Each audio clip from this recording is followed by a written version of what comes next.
So I'm here with Fraulyn. We are going to do probate role play. We kind of wanted to refresh this. I think that we haven't had a really recent one.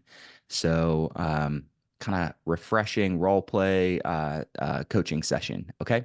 So Fraulyn, whenever you are ready, we'll have you just go ahead and start by calling me like I'm a prospect.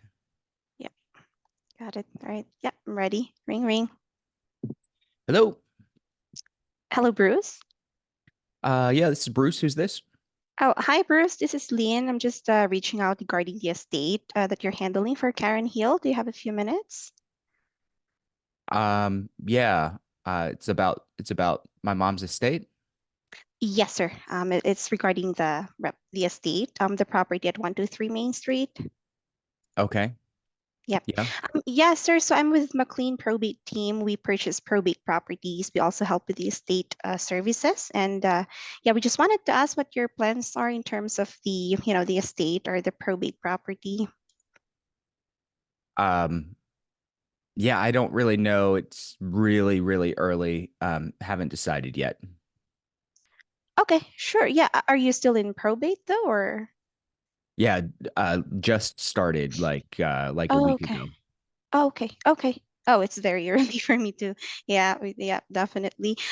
Did they give you a timeline on when the probate will be done? No, I don't really know. Probably a month or two would be my guess. Mm-mm. Okay, okay, gotcha, sir.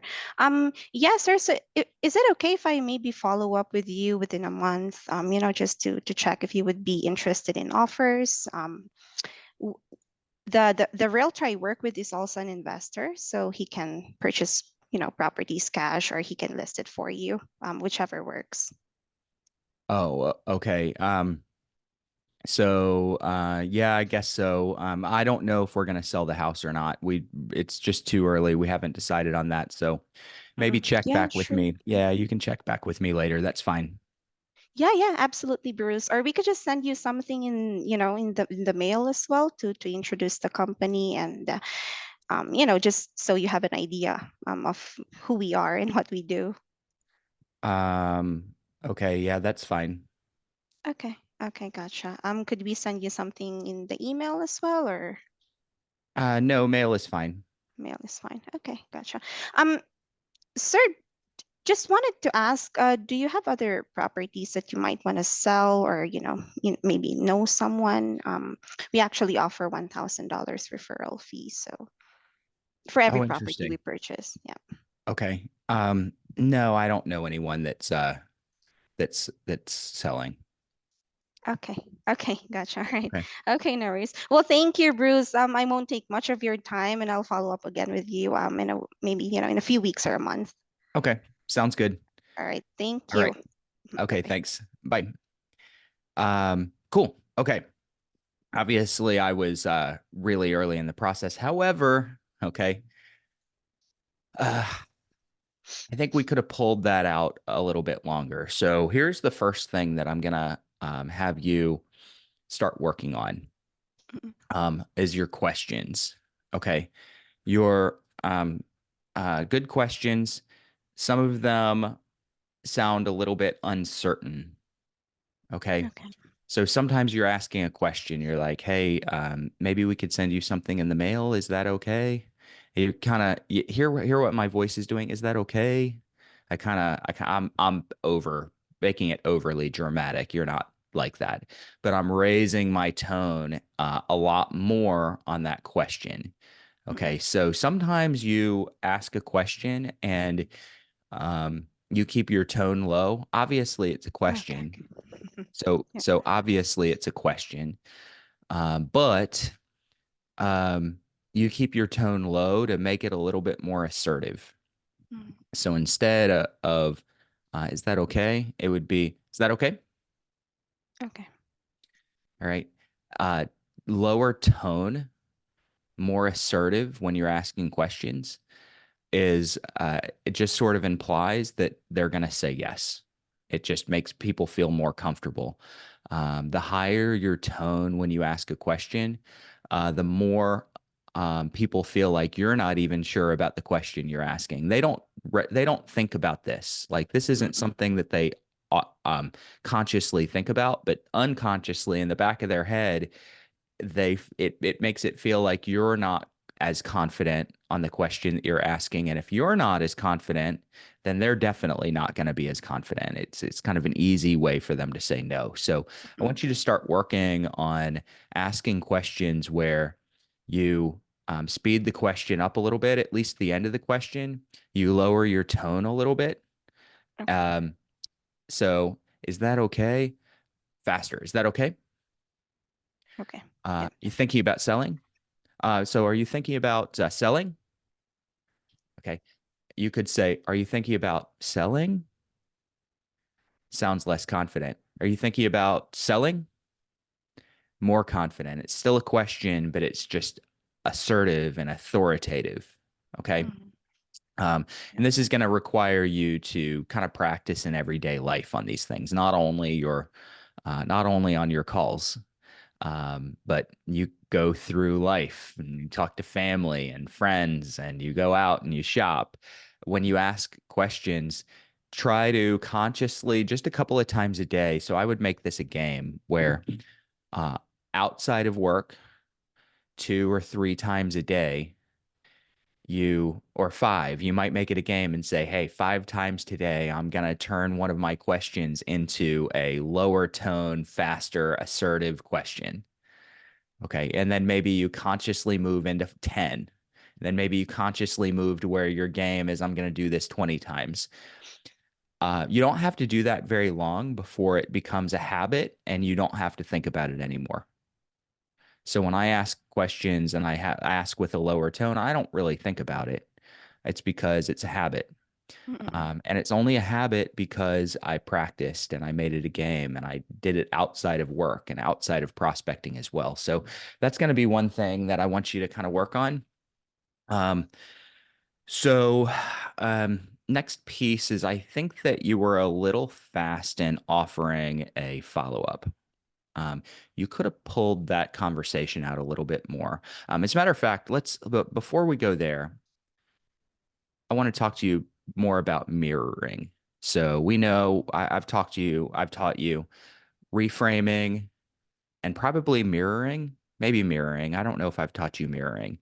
But a reframe is kind of like it sounds like I'm a little too early. Okay, so that's kind of a reframe. You repeat back what somebody said, and because you say it sounds like your goal is to get them to agree with you. Okay. Mhm. You're not just saying it. Your goal is to get them to say, yeah, that's right.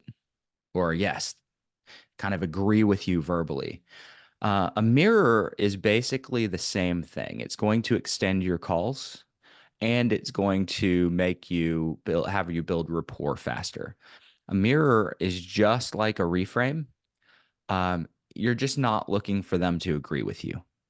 So, kind of everything they say, not everything, but a lot of things they say, you repeat a couple of words back. Okay. So if you were mirroring me, you would say, repeat a couple of words back. Okay. Yeah. If you're mirroring me on something else that I've said, hey, I want you to ask questions with a lower tone. You would go, oh, lower tone. Okay. So you would feed back a few words of what the person said. You're not looking for agreement. You're not looking for them to say, yes, that's right. You're not looking for that.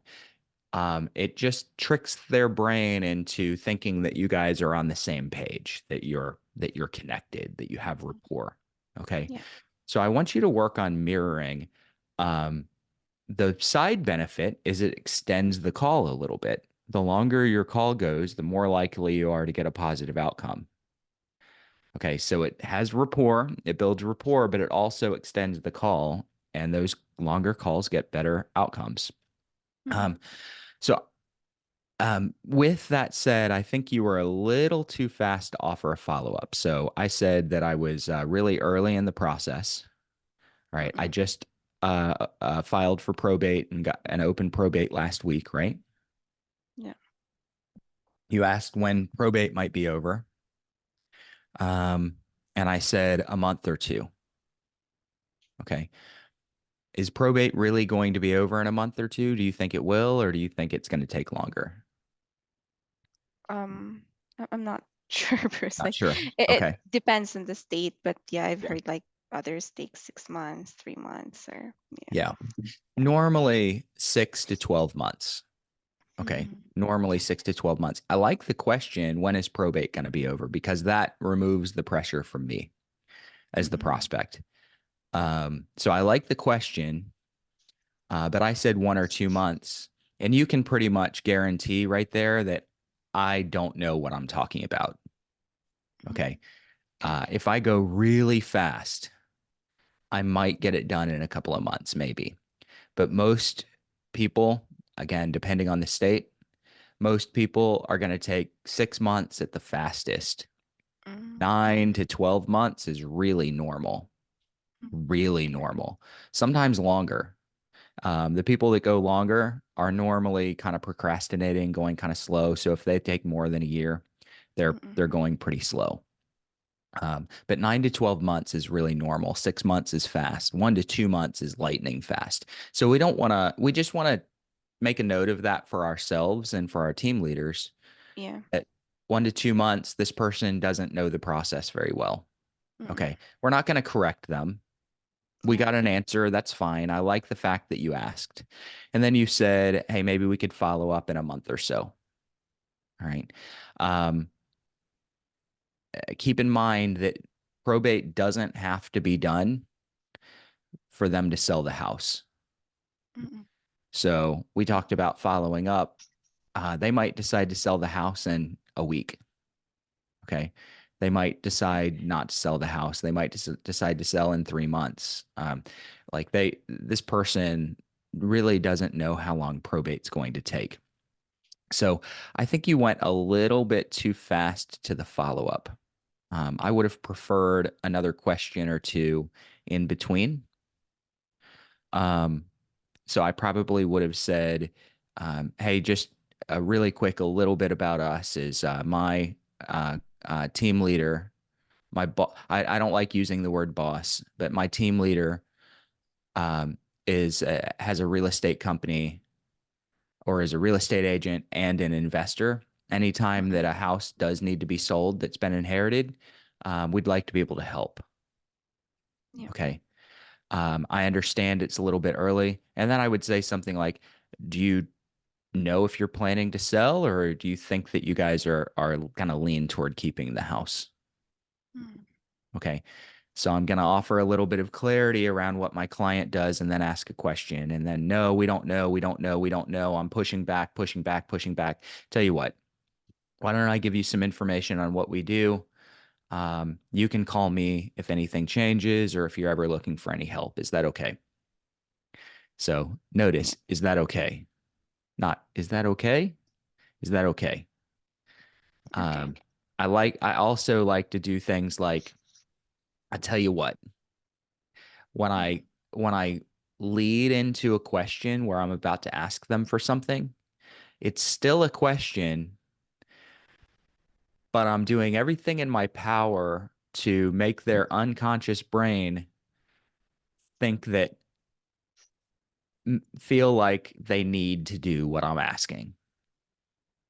So I'll tell you what, why don't I do this? Is that okay? So I'm talking to their unconscious mind.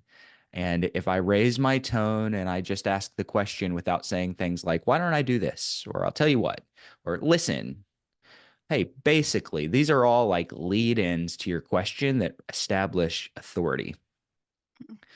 Right. And I'm not gonna go on and on. There were a couple of other things that I picked up that we could adjust.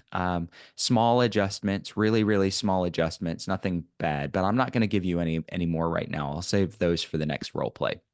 Okay. Okay. So, number one, mirror. Yeah. Number two, try not to upswing in your questions. Try to downswing in your questions.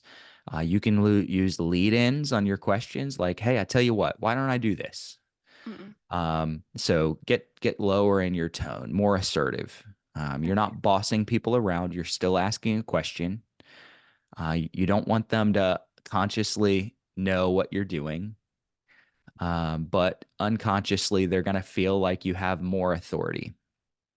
Yeah. Okay. And then I would say a little bit too fast to ask if you can follow up. If you can follow up. I don't really, I do ask people if I can follow up, but I don't normally ask for a follow up. Normally, what I do is assert a follow up, or, or even better, make them feel like they have all the control. And I'll say, I'll send you some information on what we do, Mm. and you can call me if you ever need help. And I don't even say I'll follow up with you. Because as soon as I say I'll follow up with you, they might say, no, that's okay. Or they might say, yeah, that's fine. Just trying to get you off the phone. They don't really mean it. They Mm-mm. don't really mean it. So sometimes either I'll just tell you what, I'll follow up with you in a couple of months just to see if there's anything that you need. If I'm going to even ask for a follow up, I'll just kind of assert it. Or I'll avoid the follow up altogether, and I'll say, "Oh, we'll send you some information on what we do. And if anything changes, you can call us." If I do that, I'm not doing it because I'm not following up. I'm doing it so that they feel like it's that they have the power. So the Mm. whole goal of a call is us establishing authority, Yeah. but making them feel like they have authority. Okay. Right. Right. Mm-hmm. So that's kind of how I would go. I probably wouldn't. Um, uh, no, I'm going to leave it there. I'm going to leave it there. Okay. Okay. All right. I'll Yeah. send you a copy of this so you can review, make some adjustments. But good, really, Mm. really good role play. It was short. Next time, let's aim for kind of pulling it out by asking some questions. I will always cooperate if you ask questions and you try to pull more information out of me as a. Now I know not everybody does that. Some people hang up, but I want you to at least Yeah. try to extend that call, stretch it out by asking questions, getting more information. Mm-mm. Okay. Correct. Yep. All right. Cool.